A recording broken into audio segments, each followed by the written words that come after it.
Sveiki, draugi! Šodien gribu parunāt atkal par svētajiem rakstiem, ko mums tie saka, pārdomās, gremdēties par to, kāds ir mūsu Dievs, ko viņš ir priekš mums izdarījis. Un runāsim par to, ka mūsu Dievs attaisno bezdievīgo. Jā, tātad tas ir tas, kas ir pateikts, jā. Un tāpēc mēs varam teikt sev laimīgus esam, jā. Jo svētīgs tas cilvēks, kuram Dievs piedod viņa grēkus un tos vairs nepiemin. Tātad tie esam visi mēs, jā, kuri pieņemam šo piedošanu Kristu. Mēs varam saukt sev laimīgs esam, jo caur to mūsu vārdi ir rakstīti mūžīgās dzīvības grāmatā un mums ir dots sadraudzība ar Svēto garu. Tātad vairāk vai mazāk mēs visi to saprotam, vai ne? Bet ļoti svarīgs ir jautājums, cik mēs ieskatāmies tajā dziļi paši sevi. Ja? Mums tātad ir teikts, lai mēs pārbaudam sevi. Pirmkārt, vai mēs stāvam ticībā, ka Kristus ir mūsos, un tātad vai mēs paliekam tajā mācībā, jo caur to arī mums būs sadraudzība ar Kristu, ja? Vai mēs paliekam Kristus mācībā. Tādēļ, ka Svētais gars ir patiesības gars. Ja, viņš apstiprina patiesību, tātad viņš ir aktīvs tur, kur mēs paliekam patiesībā. Un tātad, ja mēs esam patiesībā, tad mēs arī domājam tā, kā Dievs domā. Par to arī ir teikts, ja, ka ar laiku mēs tā kā ievingrinamies, ja, just to pašu, ko Dievs jūt, domā tāpat, kā viņš domā. Ja, ka tas liecina par šo te nobriešanas procesu un zinām briedumu, kad mēs varam raudzīties ar Dieva acīm uz sevi, uz citiem cilvēkiem un uz notikumiem kopumā. Ne tikai teorētiski, ja, bet kad mēs reāli arī, ka tātad mūsu šīs jūtas ir čustva navikami prūčeni. Ja. Es ļoti atvainojos, ka es tā kā krieviski to iestarpinu, esmu jau par to daudz reizes atvainojusies, ja, ka man ir tā, ka man vieglāk citreiz domāt krieviski. Un tātad mūsu jūtas tā kā tiek apmācītas, ja, Dievā. Mēs sākam just un domāt tā, kā viņš un redzēt lietas. Ja. Un tā tad ir teikts, ka Dievs attaisno bezdievīgo. Tātad varbūt tieši tāpēc, ja, un tā arī ir, ja, ka mums arī apostols Pāvils saka, ka mēs neesam aicināti tiesāt cilvēkus. Ja. Viņus tiesās Dievs, un ne jau tagad, kad ir žēlstības laiks. Ja, tātad tiesa ir tajā, kad cilvēks nepieņem Kristu savā dzīvē, kad viņš nepieņem evaņģēliju vēsti.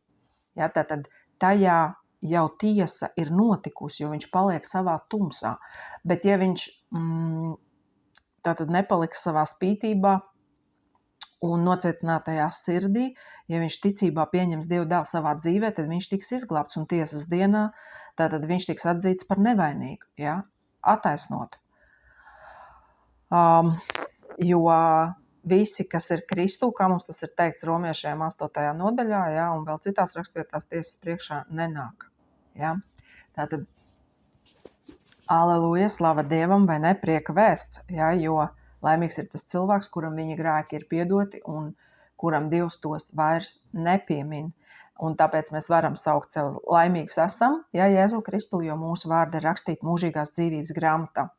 Un tātad, ja Kristus ir mūsos, ja, un ja mēs redzam pasauli, lietas un cilvēkus, un tā skaitā paši sevi viņa acīm, tad mēs attaisnojam bezdievīgo un tiesājam to, kurš sauc sevi par redzīgu, bet ir akls. Ja, tātad tas jau arī ir tas, ko Jēzus darīja, kad viņš bija saskarsmē ar farizējiem. Ja, viņš teica, ja jūs neteiktu sevi redzīgus, ja, tātad, ja jūs neteiktu, ka jūs redzat, ja, sakot, ka jūs ticat Dievam, ka jūs viņu pazīstat, ka jūs pildat viņa bauslību, ja jūs to neteiktu, tad nebūtu grēka uz jums. Tas ir arī tas, kāpēc mēs bieži tā kā paradoxālā kārtā varam ieraudzīt, ka piemēram, bieži ir tā, neskatoties uz to, ka Jēzus sauc šo pasauli par samaitātu paudzi, ja, tādēļ, ka viņa grimst grēkā, ja, dara visādas lietas, bet viņu sirds bieži vien ir daudz mīkstākas, līdzjūtīgākas nekā kādam, kurš sauc sevi par ticīgu un iet šo te bauslības ceļu, nevis ir patiesībā, ja, tātad šajā sadraudzībā ar Dievu, kurš viņam dod miesas sirdi un dod šo jušanu un redzējumu tāds, kāds ir pašam Dievam, ja, caur sadraudzību ar Kristu, bet ejot likuma ceļu, tātad viņa sirds tiek nocietināta, ja, un daudzos izdesīs mīlestība. Jā, un tāpēc mums arī ir tāda rakstvieta, vai ne, kur tas ir romiešiem, manuprāt, 2. nodaļā, ja, daudz runāts par to, ja, kurš tad Dievu priekšā būs taisns, ja, vai tas, kurš ir bez bauslības, bet dzīvo pēc tās bauslības, kas ir viņā. Ja, vai viņš gadījumā netiesās to, kurš saka, ka viņam ir bauslība, bet viņš dzīvo kā pagāns un vēl trakāk. Tātad šeit mēs nonākam pie tā, ka cilvēks, saucot sevi par ticīgo, var tāds nemaz nebūt. Ja, tātad viņa ticība nav tā dievišķā ticība, par ko arī ir teikts, ja, ka mums tā ir nepieciešama tieši šī dievišķā ticība, ja, kas ir fokusēta uz Jēzu Kristu un uz to, ko viņš ir padarījis uz krusta. Tāpēc mums ir vajadzīgs dzirdēt, ja, šo ticības vārdu, jo apostuls Pāvils prasa, kā tad jūs esat saņēmuši šo te Dieva garu vai no bauslības darbiem, vai ticot Dievu vārdam, ja, tātad dzirdot ticības vārdu, pasludināto. Jā, un te mēs nonākam arī pie tā, ka šodien bieži var dzirdēt, kad vispār nav vairāk vajadzīga, piemēram, grēku nožāla. Ja? Ka tas nav nekāds rādītājs, ka tā nav nekāda nepieciešamība. Parunāsim drusciņ par to. Es, protams, nesaku, ka es esmu pēdējās instances patiesība. Ja? Dievs ir patiesība. Es dalos ar to atklāsmi, kas ir dota man, ko es pati savā dzīvē piedzīvoju un ko es redzu, kā tas notiek arī citu cilvēku dzīvēs. Un pašos pamatos, protams, balstoties tajā, ko raksti saka. Ja? Jo mēs redzam, ka ir teikts, ja, ka tā tad... Man šeit Kornelijs, ja, kad atgriezās, ja, ka viņš tātad izdalīja šo te mantu, ja, 4 vairāk nekā viņš bija ņēmis, ja, es tagad nemaldos. Un nav svarīgi tieši kurš, ja, tad stāsts ir par to, ka tad, kad notiek šis atgriešanās process, tad notiek reāla atgriešanās cilvēkā. Un ja gadījumā tu neizjūti nekādu nožēlu par kaut kādiem saviem grēkiem, par kaut kādiem nodarījumiem vai par kaut kādām dzīves situācijām, ja, tad tev būtu jābūt satrauktam, nobažījušamies Dieva priekšā, ja, vai tu patiesi esi saņēmis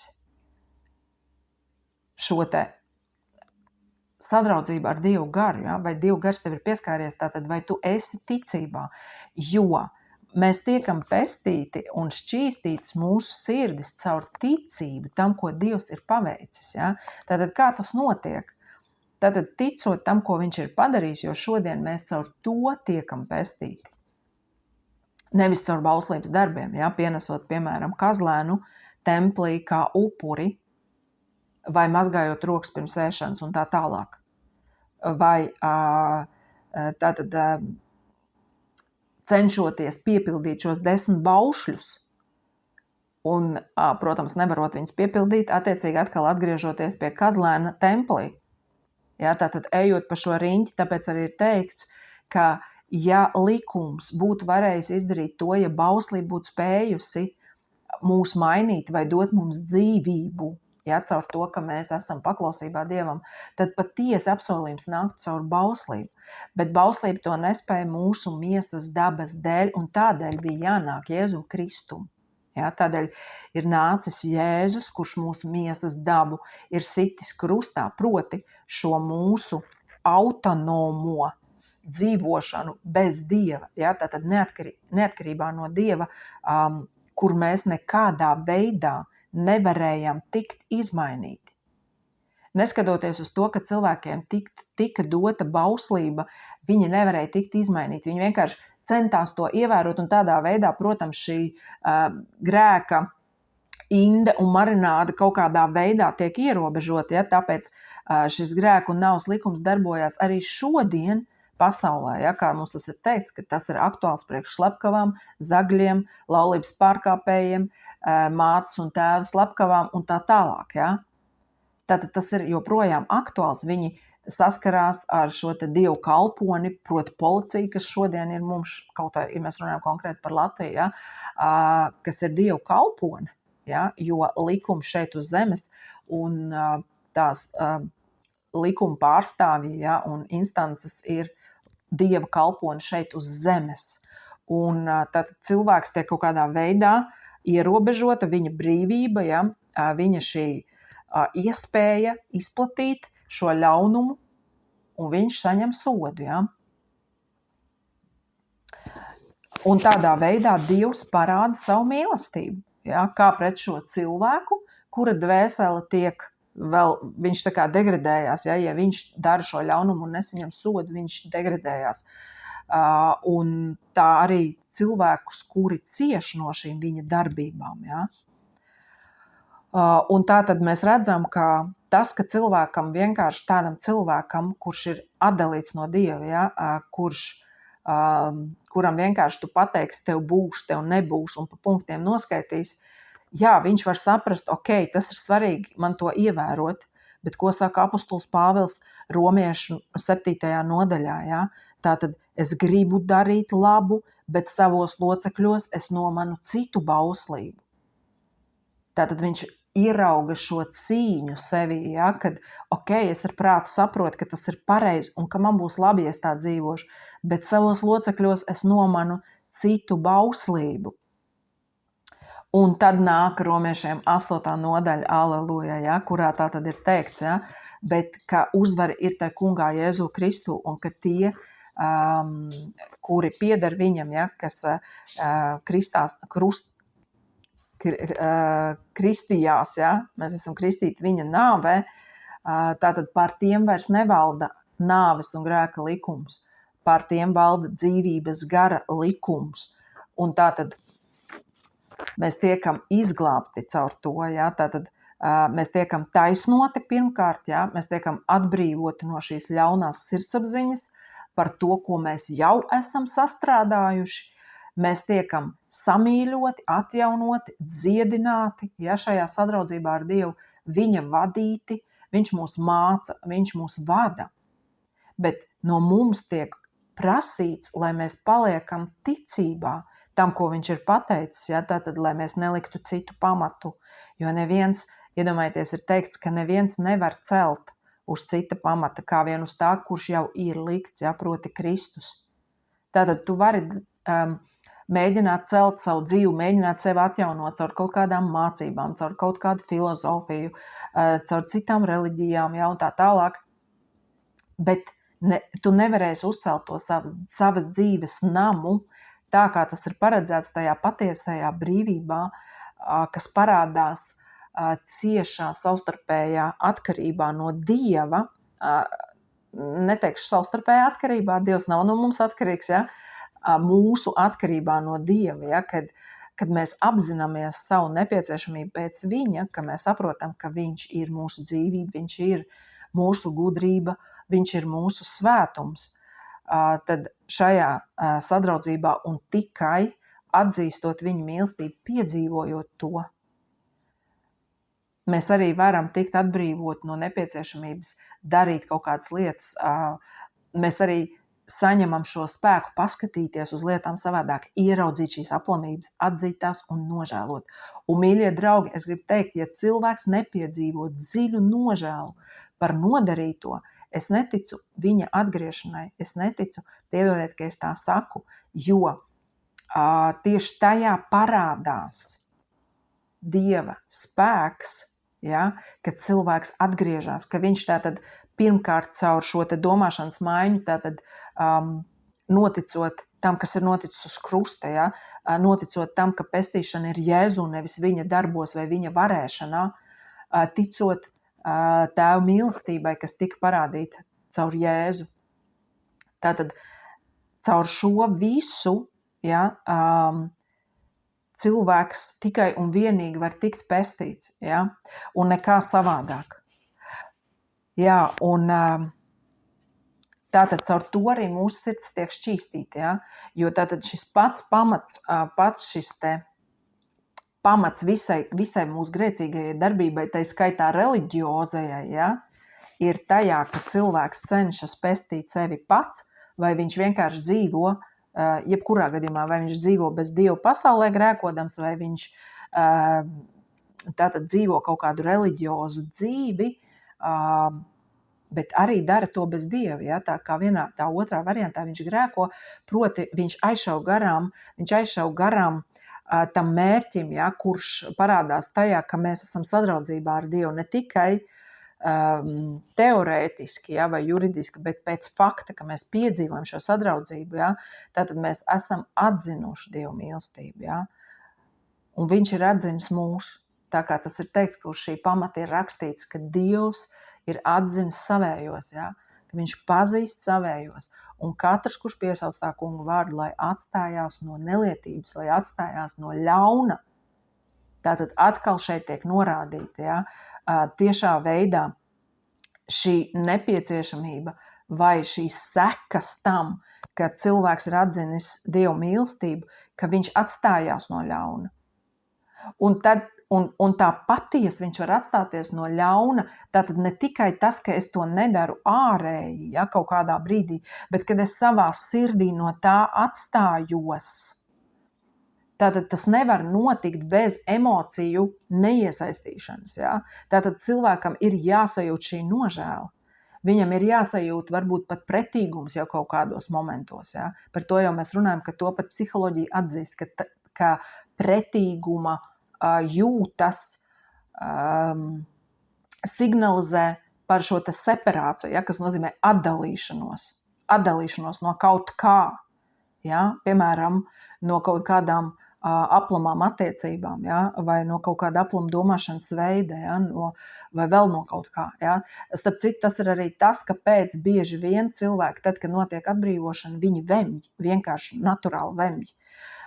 Un pat tad, ja cilvēks varbūt nesaprot ar prātu, ka viņam ir pretīgi, ja viņš jau ir atgriezies, tātad Dieva gars viņam jau pieskāries, tātad Dievs ir apsolījis, ka viņš mūs sargās no ļauna, ka viņš mūs šķīstīs, ka viņš mūsu sirdis šķīsta caur ticību.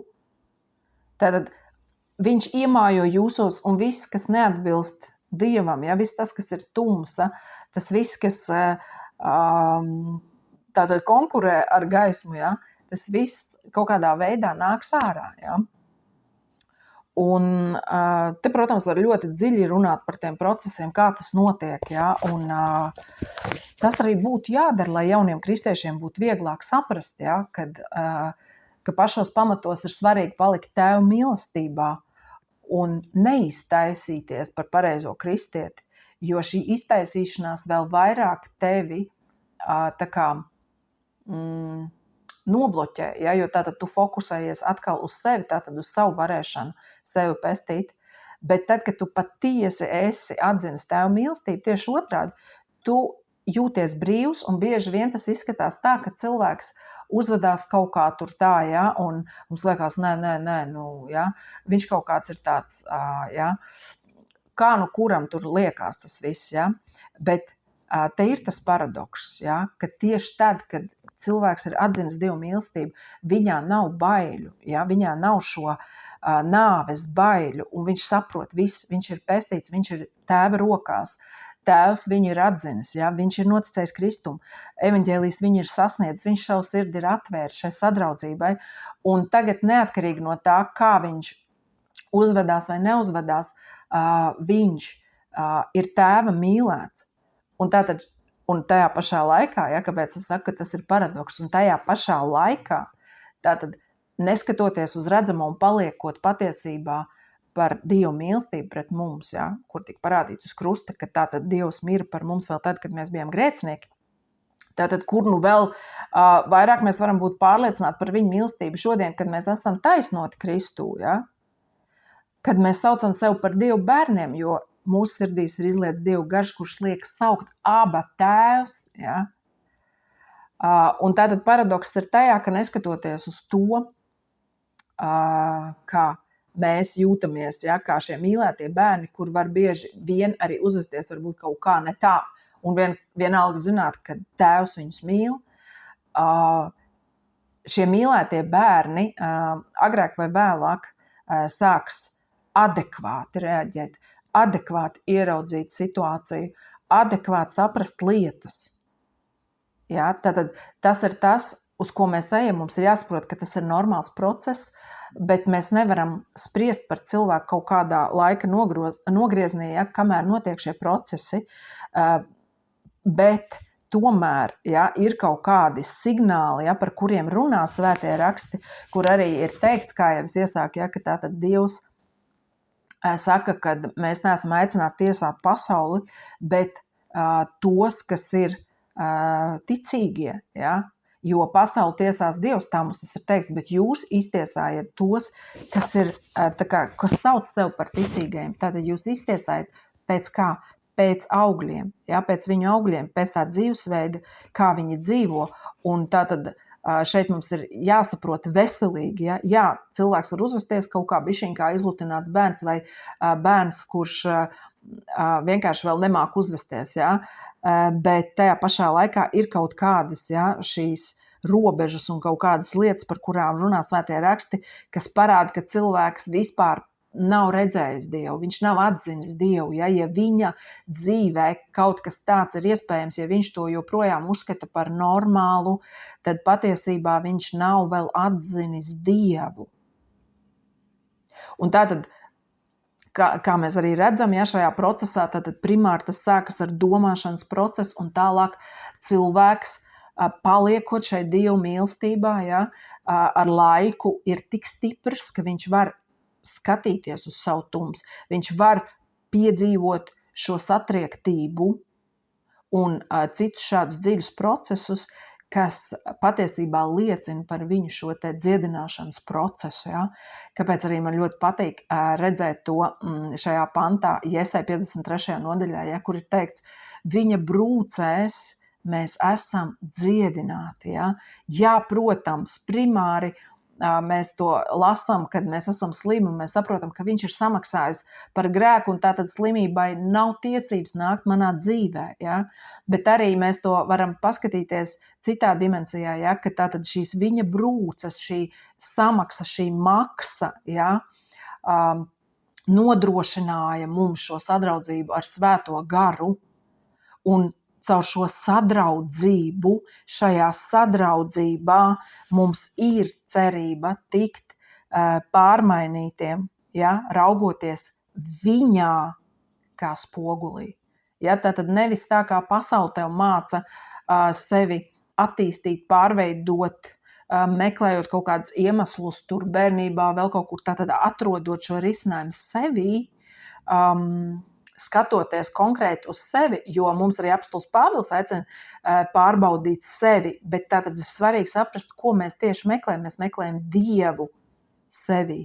Atceramies, kad ir teikts arī šis pants, ka Dievs ir nolicis visus, ja, savā laikā un vietā, lai cilvēki dzīvotu un meklētu Dievu, jo viņš jau ir tuvu, ja, kaut kā tā tur bija, ja. Tad viņš ir tevī, ja, Kristū, pateicoties Kristum, ja mēs esam viens vesels ar Dievu, un tad mēs arī redzam lietas tā, kā viņš redz. Kāpēc viņš attaisno bezdievīgo? Jo viņš zina, kāpēc viņš ir nonācis tur. Ja? Tātad viņš zina, ka viņš ir velna pievilts, ka viņš ir velna upuris, un cita lieta jau iestājās tad, ja cilvēks tātad ir dzirdējis evaņģēliju, bet to noraidīs. Ja? Vai ja viņš sauc sev par ticīgo, viņš piesauc Jēzus vārdu, bet pēc būtības viņš nav atgriezies un viņš turpina darīt ļaunu, vai tas nav tas, par ko arī Jēzus runā, kad viņš nāks otrais, vai viņš atradīs uz zemes ticību, jo tikai caur ticību Dieva mīlestībai mēs patiesi varam atgriezties, mēs patiesi tiekam šķīstīti, mēs tiekam garā apgraizīti, mēs kļūstam par šo patieso jūdu, kuram tiek uzticēti Dieva vārdi, un Dievs dara savus darbus caur mums.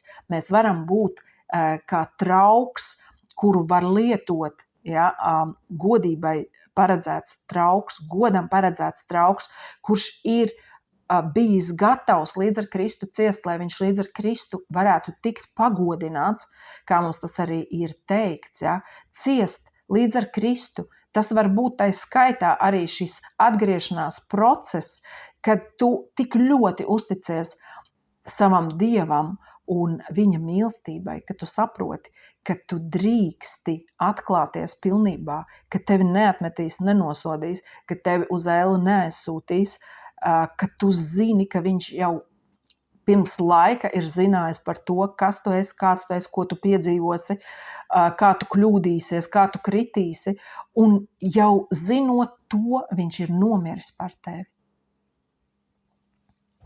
Bet tātad pavisam kaut kas cits iestājās, ja mēs sākam tātad saukt sev par ticīgiem un neesam pietiekoši patiesi pret sevi un citiem, lai neievērot kaut kādas konkrētas lietas, ja, kas notiek mūsu dzīvēs, un nesaprastu, ka kaut kas nav īsti riktīgi. Ja. Tāpēc es bišķiņ gribu palasīt no Pāvila 2. vēstules Timotejam. Jo tātad, kur tiek runāts par cita veida bezdievību, ja, ka tātad, ko dara šie cilvēki, kuri sauc sevi par redzīgiem, ja, kā jau mēs to runājām. Ja. Bet zini, ka pēdējās laikos iestāsies grūti laiki, jo cilvēki būs patmīlīgi, naudas kāri, lielīgi, augstprātīgi, zaimotāji, nepaklausīgi saviem vecākiem, nepateicīgi, nešķīsti, cietsirdīgi, nesamierināmi, apmelotāji, nesavaldīgi, mežonīgi, ļauni, nodevīgi, pārgalvīgi, lepnuma apstulbināti, baudas vairāk mīlēdami nekā Dievu. Tērpušies dievbības izskatā, bet tās spēku noliekdami arī no tādiem novērsies. Ja? Tātad šeit atkal tiek runāts par to, ka ir arī cits vietas, ja, kur ir teikts, ka tāds, kurš sauc sev par ticīgu, bet ir dzērējis un tur laulības pārkāpējs, ja, tur vienkārši novērsies no viņa, ja? Nedraudzējies ar viņu. Ne jau tā, ka tu viņu notiesā, bet vienkārši, lai viņš saprot, ka kaut kas nav ritīgi, ja? Nebaro viņa grēku, nebaro šo viņa domāšanu, ka tas ir normāli. Tieši tāpat kā Dievs to dara ar noziedzniekiem šajā pasaulē, liekot viņus, piemēram, cietumā, ja, caur varas iestādēm. Ja. Un, bet tātad pašos pamatos Dievs jau grib, lai katrs cilvēks tiktu atgriezts, un tieši tāpat mēs vēlamies, lai caur pareizu attieksmi arī tas brālis, kurš grēko vai māsa, ja, viņi galu beigās tiktu atgriezti, ja, lai viņi nožēlot savus grēkus, saprastu savu aplamo rīcību, dzīvesveidu un domāšanas veidu, ja, kas ir tā viss pamatā, un atgrieztos. Mīļie draugi, es skatos, ka baigi garais, jā. Nu jā, un tā tad te ir stāsts par to, ja arī no tādiem novērsies, ja, bet vai šodien bieži nav tā, ja, ka mēs tiesājam pasauli, mēs tiesājam grēciniekus, ja mēs vaimanājam par viņiem un šausminamies, bet mēs esam ciešā sadraudzībā ar tiem, kur sauc sev par ticīgiem, bet dzīvo kā tādi, kas ir aprakstīti šeit, dzīvo tādos grēkos, kas Dievam ir pretīgi visā tajā, un tā pulgoja tātad šo pestīšanas ceļu, jo pasaulīgs cilvēks, viņš jau nesaprot tās nianses, viņš nesaprot, ka tu, piemēram, ja tu ej šo bauslības ceļu, kurš šodien ir atcelts, un tāpēc tavs sirds ir nocietināta, ka tāpēc tu dzīvo grēkā un būtībā nespēj patiesi atgriezties, ja, ar darbiem, kurus tu vari uzrādīt kā augļus savā dzīvē, Dievam patīkamus, Dievu pagodinošus. Viņš jau to nesaprot, ja, tas cilvēks, kā tur tās teoloģijas nianses. Ja. Viņš vienkārši redz, ka tu sev sauc par kristieti. Tādēļ tas ir kaut kas, par ko mums katram padomāt un būt ļoti dziļi dievbijīgam tādā ziņā, ja, jo caur to, ka mēs tā darām, mēs noliedzam Dieva spēku. Ja mēs būtībā sakam pasaulē, hei, Dievs ir, bet viņā nav spēka. Viņš nevar izmainīt mani un manu dzīvi. bet viņš to var. Ja? Un ir teikts, ka Dievs savu labo darbu, kur viņš ir iesācis pie mums, viņš pats to arī novedīs līdz galam. Ja vien mēs paliksim ticībā viņa mīlestībai, aleluja, mīļie draugi, vai tā nav laba vēsts? Slāva un gods Jēzum, ja? Viss gods un slāva tad viņam. Un miesai tad nav ar ko lepoties. Un, diemžēl, tā ir tā galvenā problēma, ar ko bieži saskarās cilvēks, reliģiozs cilvēks, ka viņš nevar atzīt sevī šo lepnību. Lai tā nenotiek ar mums, mīļie draugi, jo Dievs lepniem pretojās, bet pazemīgiem dod žēlastību. Amen.